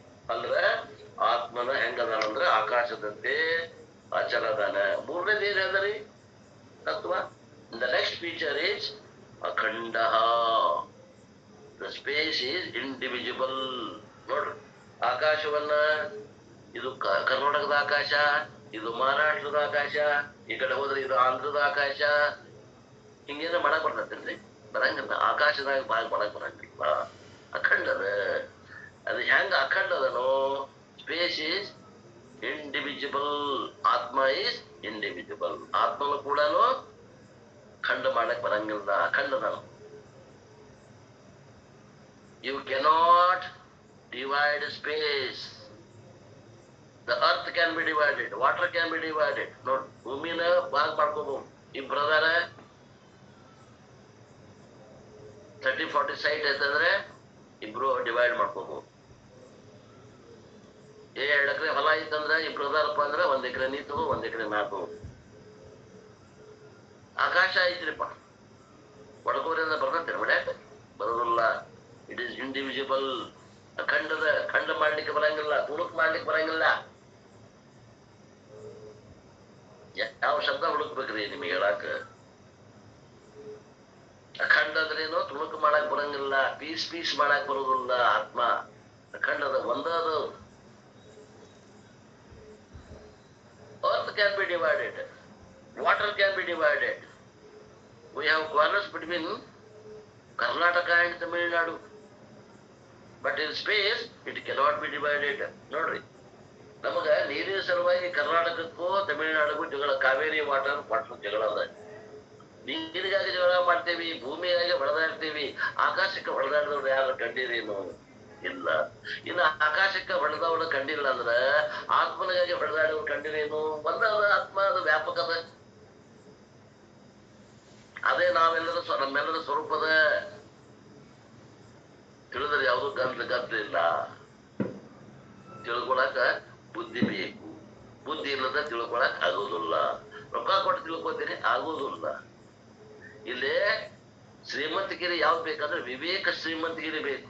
ದುಡ್ಡಿನ ಶ್ರೀಮಂತಿಗಿರಿ ಇಲ್ಲಿ ನಡೆಯುವುದಿಲ್ಲ. ಇಲ್ಲಿ ವ್ಯಾಪಾರ ಮಾಡಕ ಬುದ್ಧಿ ಚುರುಕು ಬೇಕು. ದುಡ್ಡು ನಡೆಯುವುದಿಲ್ರಿ, ಜಾತಿ ನಡೆಯುವುದಿಲ್ಲ. ಇಲ್ಲಿ ಬುದ್ಧಿ ಹರ್ಕಬೇಕು ನಾವು, ಅಂದ್ರೆ ತಿಳಿತದೆ. We have quarrels also between Karnataka and Tamil Nadu, but the space itself cannot be divided. ಆಕಾಶವನ್ನು ತುಂಡು ಮಾಡಿದವರು ಯಾರು ಇಲ್ಲ. Similarly, Prakasha also cannot be cut, and therefore both of them are akhanda. Similarly, Atma Chaitanyam is akhandam, so akhandam is ekam, achalam, akhandam. ಎಷ್ಟಾದ್ರಿ? 3 ಲಕ್ಷಣ. 4ನೇ ಲಕ್ಷಣ ಏನು? ಆತ್ಮ ಹೆಂಗದ? 4ನೇದ್ದು ಅಸಂಗ. ಅಸಂಗ ಅದ. ಆಕಾಶನು ಅಸಂಗದ, ಆತ್ಮನು ಅಸಂಗದ. Space is everywhere. ಆಕಾಶ ಎಲ್ಲದರಿ? ಭಾರತದಾಗ ಅಷ್ಟ ಅದನ್ನು ಆಕಾಶದ. ಚೈನಾದಾಗ ಇಲ್ಲ. ಚೈನಾದಾಗ ಐತಿ ಆಕಾಶದಾಗ, ಭಾರತದಾಗ ಐತಿ ನಡಗಿಲ್ಲ. ಹಿಮಾಲಯ ಪರ್ವತದ ಆಕಾಶ ಐತಿ ಇಲ್ಲ. ಆಕಾಶದಾಗನ ಹಿಮಾಲಯ ಪರ್ವತದ. ಆಕಾಶದಾಗನ ಎಲ್ಲ ದೇಶಗಳು ವ್ಯಾಪಿಸಿಕೊಂಡಾವ. ಹೌದಲ್ಲ? Space is everywhere, but it is never contaminated by anything. ಆಕಾಶ ಎಲ್ಲ ಕಡೆನೂ ಅದ. ಅದು ಹೆಂಗದ ಅಂದ್ರೆ ಶುದ್ಧದ. ನೋಡ್ರಿ, ಆಕಾಶದಾಗ ಯಾವುದು ಮಾಲಿನ್ಯ ಆಗಿಲ್ಲ. ಯಾವ ವಾಯು ಮಾಲಿನ್ಯ ಆಗಿಲ್ಲ, ಅಗ್ನಿ ಮಾಲಿನ್ಯ ಆಗಿಲ್ಲ, ಜಲ ಮಾಲಿನ್ಯ ಆಗಿಲ್ಲ, ಪೃಥ್ವಿ ಮಾಲಿನ್ಯ ಆಗಿಲ್ಲ, ಶಬ್ದ ಮಾಲಿನ್ಯ ಆಗಿಲ್ಲ. ಯಾವ ಮಾಲಿನ್ಯನೂ ಆಕಾಶದಾಗ ಇಲ್ಲ ಅಂತಾರ. It is not, it is ever unpolluted. Water cannot be polluted. Water can be polluted, earth can be polluted, everything else can be polluted. Vayu can be polluted, not space. ಪೃಥ್ವಿ, ಅಪ್, ತೇಜ್, ವಾಯು 4ಗಳನ್ನ ನೀವು ದೂಷಿತ ಮಾಡಬಹುದು. ಆಕಾಶ ತತ್ವವನ್ನು ಎಂದೂ ದೂಷಿತ ಮಾಡಕ್ಕಾಗುದು. ಅದಕ್ಕೆ ಎದಕ್ಕೂ ಅಂಟ್ಕೊಂಡೇ ಇಲ್ಲ, ಅಸಂಗದ. ಹಿಂಗ್ ಹೇಳ್ಬೇಕಾದ್ರ ನಿಮ್ ವೃತ್ತಿ ಅದು ಗ್ರಹಣ ಮಾಡ್ಬೇಕು. ಆ ವಿಷಯವನ್ನ ಶಬ್ದ ಆಗಿ ಉಳಿಯಬಾರ್ದು. ಶಬ್ದ ಅರ್ಥದಾಗ ನೆಲೆಯಾಗಿ ನಿಂತಾಗ ಆತ್ಮಜ್ಞಾನ ಆಗ್ತದೆ. Similarly, Prakasha, the light is also asanga. It cannot be contaminated by anything. ಆಕಾಶಕ್ಕೆ ಹೆಂಗ 4 ಭೂತಗಳಿಂದ ಮಲಿನತೆ ಆಗುವುದಿಲ್ಲವೋ ಹಂಗ ಸೂರ್ಯನ ಪ್ರಕಾಶಕ್ಕೂ ಯಾವ ರೀತಿ ಮಲಿನತೆ ಅನ್ನುವಂಥದ್ದು ಇಲ್ಲವೇ ಇಲ್ಲ. ಅದೇ ರೀತಿ ಆತ್ಮನಿಗೆ ಯಾವ ರೀತಿ ಮಲಿನತೆಯೂ ಇಲ್ಲ. Shankaracharya says whether the light falls on dirty Kuvam water or Ganga water, the light cannot be polluted by dirt water. ಅಂತಾರ ಶಂಕರಾಚಾರ್ಯರು. ಸೂರ್ಯನ ಪ್ರಕಾಶ ಅದು ಒಂದು ಗಟ್ರದ ನೀರ್ ಮ್ಯಾಗರ ಬೀಳಿ, ಅದು ಗಂಗಾ ನದಿ, ಪವಿತ್ರವಾದ ಗಂಗಾ ನದಿ ನೀರ್ ಮ್ಯಾಗರ ಬೀಳಿ ಆ ಒಂದು ಅದು ಏನಾದ್ರು ದೂಷಿತ ಆಗ್ತದೆ ಅನ್ನೋ ಸೂರ್ಯ ಪ್ರಕಾಶ ಅದು and therefore it is asangatvam is the next feature of the akasha and the atma. ಆದ್ದರಿಂದ ಅಸಂಗ ಅನ್ನುವಂಥದ್ದು ಏನದ ಆಕಾಶದಂತೆ ಆತ್ಮನ ಲಕ್ಷಣವೂ ಕೂಡ. ಮತ್ತೆ ಐದನೇದ್ದು ಮತ್ತು ಕೊನೆಯ ಲಕ್ಷಣ ಏನಪ್ಪಾ ಅಂತಂದ್ರೆ ಆಕಾಶ ಈಸ್ ಸರ್ವಾಧಾರಂ. ಆಕಾಶ ಸರ್ವಕ್ಕೂ ಆಧಾರ ಆಗ್ಯದ. ನಾಲ್ಕು ಭೂತಗಳಿಗೆ ಉಳಿದ ನಾಲ್ಕು ಭೂತಗಳಿಗೆ ಆಕಾಶ ಆಧಾರ ಆಗ್ಯದ. ಹಂಗ ಜಗತ್ತಿಗೆ ಆತ್ಮ ಆಧಾರ ಆಗ್ಯಾನಪ್ಪ ಅಂತ ಹೇಳ್ತಾರೆ. ಸರ್ವ ಆಧಾರಂ, it is support of everything, and similarly conscious is support of matter, not vice versa. ಪ್ರಕೃತಿಗೆ ಪುರುಷ ಆಧಾರ ಆಗ್ಯಾನ. ಇದು ನಮ್ಮ ವೇದಾಂತದ ಡಂಗುರ. ಉಳಿದವ್ರು ಏನಂತಾರ ಗೊತ್ತೈತೇನ್ರಿ? ಉಳಿದ ಮತವಾದಿಗಳು ನೋಡ್ರಿ, ಪ್ರಕೃತಿ ಮೊದಲಿಂದ ಅದು ಅಲ್ಲಿ ಚೇತನ ಹೆಂಗ ಅಡಿಕೆಯಲ್ಲಿ ಸುಣ್ಣದಾಗ ಕೆಂಪು ಬಣ್ಣ ಅನ್ನೋದಿಲ್ಲೋ, ಮೂರು ಕೂಡಿಸಿ ಬಾಯ ಹಾಕೊಂಡ ಕೆಂಪು ಬಣ್ಣ ಹೆಂಗ ಉತ್ಪತ್ತಿ ಆಗೈತೋ ಹಂಗ ಚೇತನ ತತ್ವ ಹೊಸದಾಗಿ ಹುಡ್ತೈತಿ ಅಂತ ಅವ್ರು ಅಂತಾರ. ಅವ್ರಿಗೆ ನಮಗೂ ವಿಧ ವ್ಯತ್ಯಾಸ. ನಾವೇನಂತೀವಿ ಮೂಲ ತತ್ವನ ಚೇತನದ, ಚೇತನದಾಗ ಪ್ರಕೃತಿ ಕಲ್ಪಿತದ ಅಂತೀವಿ ನಾವು. ಇದು ವೇದಾಂತಿಗಳ ಡಂಗುರ ನಿರ್ಣಯ. We think matter is supporting the consciousness, but Krishna says it is not so. ನೋಡ್ರಿ, ನಾವು ಸಾಮಾನ್ಯ ಜನರ ವಿಚಾರ ಮಾಡ್ತಾರ ಪ್ರಕೃತಿ ನಿಜವಾಗಿ ಐತಿ, ಪೃಥ್ವಿ ಏನದ ಈ ಪ್ರಕೃತಿ ಅನ್ನೋದು, ಪೃಥ್ವಿ ತತ್ವ ಏನದ, ಪೃಥ್ವಿ ಅಂದ್ರೆ ಈ ಪ್ರಕೃತಿ ಅನ್ನೋದು ದೃಶ್ಯಮಾನವಾದಂತ ಜಗತ್ತು ಐತಿ. ಆ ಚೇತನ ಯಾವಾಗ ಬರ್ತದೆ ಹೋಗ್ತದ ಹಂಗ ನಾವು ವಿಚಾರ ಮಾಡ್ತೀವಿ. ಶರೀರ ಇಟ್ಕೊಂಡು ಇದು ಶರೀರ ಇರ್ತದ, ಇದು ಚೇತನ ತಾಯಿ ಹೊಟ್ಟಾಗಿದ್ದಾಗ ಬಂದು ಕೂಡ್ತದ, ಹಿಂಗ ಅರ್ಥ ಮಾಡ್ತಾರ ಬಾಳ ಮಂದಿ ವಿಜ್ಞಾನಿ. ನಾವ್ ಹಂಗ ಅನ್ನೋದಿಲ್ಲ ಅಂತಾರ, ಕೃಷ್ಣ ಹಂಗ ಅನ್ನೋದಿಲ್ಲ. ಚೇತನ ಮೊದಲ ಇರ್ತದ, ಪ್ರಕೃತಿ ಆಗತ್ತಕ ಅಂತ ಹೇಳ್ತಾರ. Conscious is not located in brain. ನೋಡ್ರಿ, ಇದು ಅರಿವು ಅನ್ನುವಂಥದ್ದು ಮಿದುಳನಾಗಿಲ್ಲ. All the brains are located in one all providing consciousness. ಎಲ್ಲ ಮೆದುಳುಗಳು ಈ ಅರಿವಿನಲ್ಲಿ ಇದಾವ. And if it becomes a dead brain, Einstein brain is preserved, it seems. ನೋಡ್ರಿ, ಅದು ಅಕಸ್ಮಾತ್ ಏನದ ಆ ಬ್ರೇನ್ ಮೆದುಳು ಅನ್ನೋದು ಇಲ್ದಂಗ ಆತು, ಸತ್ತಂದ್ರೆ ಸತ್ರು ಕೂಡ ಐನ್ಸ್ಟೈನ್ ಬ್ರೇನ್ ಅನ್ನ ತೆಗೆದಿಟ್ಟಾರ. ಏನು ವಿಜ್ಞಾನಿಗಳು ಅಂತಾವೆಲ್ಲ ಸಂಶೋಧನೆ ಮಾಡಿದಂತ ಬ್ರೇನ್ ಒಳಗ ಏನೋ ಒಂದು ಶಕ್ತಿ ಇರ್ಬೇಕೇನೋ ಅನ್ನೋ ದೃಷ್ಟಿಯಿಂದ ಈ ಪ್ರಕೃತಿವಾದಿಗಳು ಇತ್ತಲ್ಲ, ಸಾಂಖ್ಯರು, ಈ ಐನ್ಸ್ಟೈನ್ ವಿಜ್ಞಾನಿವಾದಿಗಳು ಏನ್ ಮಾಡ್ಯಾರ ಅಂದ್ರೆ ಐನ್ಸ್ಟೈನ್ ಮೆದುಳನ್ನು ಈಗಾದ್ರೂ ಅದನ್ನ ಸ್ಟೋರ್ ಮಾಡಿಟ್ಟಾರ ನೋಡಿ. It seems not because conscious has departed and gone away. ಆ ಐನ್ಸ್ಟೈನ್ ಆ ಮೆದುಳಿನಲ್ಲಿ ಕೆಲಸ ಮಾಡಿದ ಚೇತನ ತತ್ವವನ್ನ ಬಿಟ್ಬಿಟ್ರಿ. ಆ ಚೇತನ ತತ್ವ ಎಲ್ಲಿ ಕೆಲಸ ಮಾಡೈತಲ್ಲ ಆ ಪ್ರಕೃತಿಯನ್ನು ಹಿಡ್ಕೊಂಡು ಆ ಮೆದುಳನ್ನ ಅದಕ್ಕೆ ದೊಡ್ಡ ಸ್ಥಾನವನ್ನು ಕೊಟ್ಟು ಅದನ್ನ ಈಗಾದ್ರೂ ಅದನ್ನ store ಮಾಡಿಟ್ಟಾರ. What has happened is that capacity of the brain to manifest the consciousness is lost. ಅಂದ್ರೆ ಆ ಪ್ರಕೃತಿಗೆ ಸ್ಥಾನವನ್ನು ಕೊಟ್ಟರು ಯಾರು? ನೈಯಾಯಿಕಾದಿಗಳು, ಸಾಂಖ್ಯರು. ಅರಿವಿಗೆ ಸ್ಥಾನ ಕೊಡಲಿಲ್ಲ ಅವರು. The medium has lost the capacity like the fused bulb. ಈಗ ಮೆದುಳು ಏನದ ಫ್ಯೂಸ್ಡ್ ಬಲ್ಬ್ ಗತೆ ಆಗೈತೆ. ಆ ಶಕ್ತಿ ಐತಿನ ಮೆದುಳಿನಾಗ. ಐನ್ಸ್ಟೈನ್ ಬ್ರೇನ್ ಅರ ಇರ್ಲಿ, ಇನ್ನೊಬ್ಬ ಐನ್ಸ್ಟೈನ್ ಅಪ್ಪನ ಬ್ರೇನ್ ಅರ ಇರ್ಲಿ, ಆ ಬ್ರೇನ್ ಅಂದ್ರೆ ಆ ಮೆದುಳಿನಾಗ ಆ ಶಕ್ತಿ ಐತೇನು? ಆ ಶಕ್ತಿ ಯಾರ್ದು? ಆಗಂತಕ್ಕ ಅದು ಆತ್ಮನ ಶಕ್ತಿ. Power is very much there, but the bulb has become fused. ಅಂದ್ರೆ if there is any doubt, touch it and you get instant realisation ಅಂತಾರ ಅವರು. The medium has lost capacity like a fused bulb. ನೋಡ್ರಿ, ಒಂದು bulb ಏನಾಗೈತೆ? Fuse ಆಗೈತೆ. ಅಂದ್ರೆ ಒಳಗಿನ tungsten wire ಹೋಗ್ಯದ. ಅದು ಹತ್ತೇನೋ light ಹತ್ತೋದಿಲ್ಲ. ಅದು ಹತ್ತೋದಿಲ್ಲ ಅಂದ್ರೆ ಕರೆಂಟ್ ಇಲ್ಲ ಏನಲ್ಲಿ? ಕರೆಂಟ್ ಅದ. ಕರೆಂಟ್ ಇಲ್ಲ ಅಂತ ಅಂತೀರಂದ್ರೆ ಬಟ್ ಇಟ್ ನೋಡ್ರಿ ಅಂತಾರಪ್ಪ ಅವ್ರು. Power is very much there, but the bulb has become fused. Bulb ಕೆಟ್ಟ ಹೋಗ್ಯದ. If there is any doubt, touch it and get instant realisation. Current ಇದ್ದಲ್ಲ ಬಟ್ ಹಾಕ್ರಿ, ಇನ್ಸ್ಟಂಟ್ ನಿಮಗೆ ಆ ಕರೆಂಟ್ ಐತೆ ಅನ್ನೋದು ಗೊತ್ತಾಗ್ತದೆ, ಶಾಕ್ ಹೊಡಿತದ ಅಂತಾರಪ್ಪ. So therefore it is not the absence of electricity but the absence of functioning medium which is manifest in that. ಆ ಒಂದು ಕಾರ್ಯ ಮಾಡುವಂತ ಶಕ್ತಿ ಆ ಮೆದುಳಿನಾಗಿಲ್ಲ. ಈಗ ಆತ್ಮ ಐತಿ, ಆ ಕಾರ್ಯ ಮಾಡುವಂತ ಶಕ್ತಿ ಸಾಮರ್ಥ್ಯ ಇಲ್ಲ. ಆ ಮೆದುಳು ಸೂಕ್ಷ್ಮ ಶರೀರ ಇಲ್ಲ ಅಲ್ಲಿ. ನಿಮ್ಗೆ ಹೇಳ್ಬೇಕಂದ್ರ ಸೂಕ್ಷ್ಮ ಶರೀರ ಇಲ್ಲ. ಸೂಕ್ಷ್ಮ ಶರೀರ ಇದ್ದಾಗ ಈ ಸ್ಥೂಲ ಶರೀರ ಕೆಲಸ ಮಾಡುತ್ತೆ. ಸೂಕ್ಷ್ಮ ಶರೀರ ಬಿಟ್ಟು ಹೋತು ಅಂತಂದ್ರ ಆ 17 ತತ್ವ ಶರೀರ ಬಿಟ್ಟು ಹೋದ ಇದು ಕೋಕ. ಇದೇನ್ ಮಾಡಂಗಿಲ್ಲ, ಜಡ. ಇದು ಒಯ್ದು ಸುಡ್ಬೇಕು, ಇಲ್ಲಾಂದ್ರೆ ಹುಗಿಬೇಕು. ನಿಮ್ ಧರ್ಮದಾಗ ಹೆಂಗದ ಹಂಗ್ ಮಾಡ್ರಿ ಅಂತ. ಇಲ್ರಿ ನಾವು ಹುಗಿತೀವಿ, ಹುಗಿರಿ. ಇಲ್ರಿ ನಾವು ಸುಡ್ತೇವಿ, ಸುರಿರಿ, ಸುಡ್ರಿ.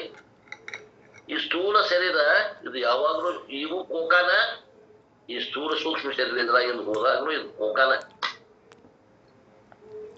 ಅದಕ್ಕೆ ಅಂತಾರವರು ಇದು ಏನಾಗ್ತದಂದ್ರೆ ಈ ಸ್ಥೂಲ ಶರೀರ ಕೆಲಸ ಮಾಡಬೇಕಂದ್ರೆ ಒಳಗೆ ಸೂಕ್ಷ್ಮ ಶರೀರ ಅನ್ನುವಂತ ಫಿಲಾಮೆಂಟ್ ಬೇಕು. ಆ ಬಲ್ಬ್ನಾಗ ಏನ್ ಫಿಲಾಮೆಂಟ್ ಇರ್ತದಲ್ಲ, ಆ ಟಂಗಸ್ಟನ್ ಫಿಲಾಮೆಂಟ್ ಅದು ಇದ್ದಾಗ ಬಲ್ಬ್ ಉರಿತದ, ಅದು ಇರದಾಗ ಬಲ್ಬ್ ಉರಿಯುವುದಿಲ್ಲ. ಅದು ಉರಿಯುದಿಲ್ಲ ಅಂತಂದ್ರೆ ಕರೆಂಟ್ ಇಲ್ಲ ಅಂತಲ್ಲ, ಕರೆಂಟ್ ಯಾವಾಗ್ಲೂ ಇರ್ತದ. ಆತ್ಮ ಯಾವಾಗ್ಲೂ ಇರ್ತದ. ಇನ್ನು ಕರೆಂಟ್ ತೆಗಿಬಹುದು. ಈ ನಮ್ಮ ಆತ್ಮ ಏನೈತಲ್ಲ ಕರೆಂಟ್, ಇದು ಯಾವಾಗ್ಲೂ ಇರುವುದೇ, ಇದು ಯಾವಾಗ್ಲೂ ಇರುವುದೇ. ಹಂಗಾರೆ ನಮಗೆ ಯಾಕೆ ಆ ಐನ್ಸ್ಟೀನ್ ಬ್ರೇನ್ ಈಗ ಯಾಕೆ ಕೆಲಸ ಮಾಡಬಾರ್ದ್ರಿ ಅಂದ್ರೆ ಆ ಐನ್ಸ್ಟೀನ್ ಸೂಕ್ಷ್ಮ ಶರೀರ ಇಲ್ಲ. ನೀವು ಅದ್ರ ಸ್ಥೂಲ ಮೆದುಳು ಇರಬಹುದು, ಸೂಕ್ಷ್ಮ ಶರೀರ ಇಲ್ಲ. ಮೆದುಳು ಬೇರೆ, ಸೂಕ್ಷ್ಮ ಶರೀರ ಬೇರೆ, ತಿಳ್ಕೊಳ್ರಿ. And therefore consciousness is the sarva adhara like akasha, and finally consciousness like Surya Prakasha, the light of the sun. It illumines everything. Because of the presence of consciousness alone things are known. ಅರಿವು ಅದ ಅಂತ ಈ ಜಗತ್ತಿನ ವಸ್ತುಗಳು ನಮ್ಗೆ ಅರಿವಿಗೆ ಬರಾಕತ್ತಾವೆ. Current ಅದ ಅಂತ fan ತಿರುಗಾಗತ್ತದ. And therefore sarva adhara sarva prakasha is atma, and that atma I am. ಸರ್ವ ಎಲ್ಲದಕ್ಕೂ ಆಧಾರವಾಗಿದ್ದು ಆ ಆಕಾಶದಂತೆ ಈ ಆತ್ಮ ಅದ.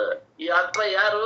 ಅದು ನಾನೇ, ಅದು ನಾನೇ ಆತ್ಮ ಇದೇನಿ ಅಂತ ಹೇಳ್ತಾರೆ. 9:33 ಆಯ್ತು. ಇನ್ನೂ ವಿಷಯ ಅದ, ಇದು ರಿಪಿಟೇಷನ್ ಮಾಡಾಕತ್ತೀವಿ. 13ನೇ ಅಧ್ಯಾಯ ಬಹಳ ಮುಖ್ಯ ಅದ. ಮತ್ತಿನ್ನೂ ಉಳಿದ ಭಾಗವನ್ನ ಮತ್ತೆ ನಾಳೆಗೆ ನೋಡೋಣ ಅನ್ನುವಲ್ಲಿಗೆ ಇವತ್ತಿನ ಈ ವಾಕ್ರೂಪ ಸೇವೆಯನ್ನ ಗುರುಪಾದಕ್ಕೆ ಸಲ್ಲಿಸಿ ನನ್ನ ವಾಣಿಗೆ ವಿರಾಮ.